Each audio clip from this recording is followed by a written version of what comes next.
The first time I saw Brenda, she asked me to hold her glasses. Then she stepped out to the edge of the diving board and looked foggily onto the pool. It could have been drained. Myopic Brenda would have never known it. She dove beautifully, and a moment later, she was swimming back to the side of the pool, her head of short-clipped auburn hair held up, straight ahead of her, as though it were a rose on a long stem. She glided to the edge and then was beside me. "Thank you," she said, her eyes watery, though not from the water. She extended a hand for her glasses, but did not put them on until she turned and headed away.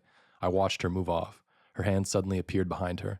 She caught the bottom of her suit between thumb and index finger and flicked what flesh had been showing back where it belonged. My blood jumped. That night, before dinner, I called her. "Who are you calling?" my Aunt Gladys asked. "Some girl I met today." "Doris introduced you?" "Doris wouldn't introduce me to the guy who drains the pool, Aunt Gladys." "Don't criticize all the time. A cousin's a cousin. How did you meet her?" "I didn't really meet her. I saw her." "Who is she?" "Her last name is Patimkin." "Patimkin, I don't know," Aunt Gladys said, as if she knew anybody who belonged to the Green Lane Country Club. "You're going to call her you don't know her?" "Yes," I explained. "I'll introduce myself." "Casanova," she said, and went back to preparing my uncle's dinner. None of us ate together. My Aunt Gladys ate at 5 o'clock, my cousin Susan at 5:30, me at 6, and my uncle at 6:30. There's nothing to explain this beyond the fact that my aunt is crazy.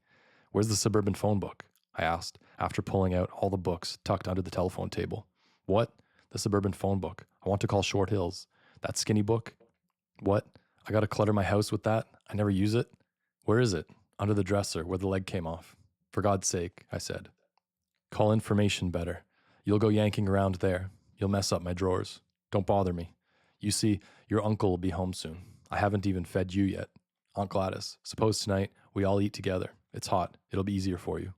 "Sure. I should serve 4 different meals at once. You eat pot roast, Susan with the cottage cheese, Max has steak. Friday night is his steak night. I wouldn't deny him. And I'm having a little cold chicken. I should jump up and down 20 different times? What am I, a workhorse? Why don't we all have steak or cold chicken? 20 years I'm running a house. Go call your girlfriend." But when I called, Brenda Patimkin wasn't home. She's having dinner at the club.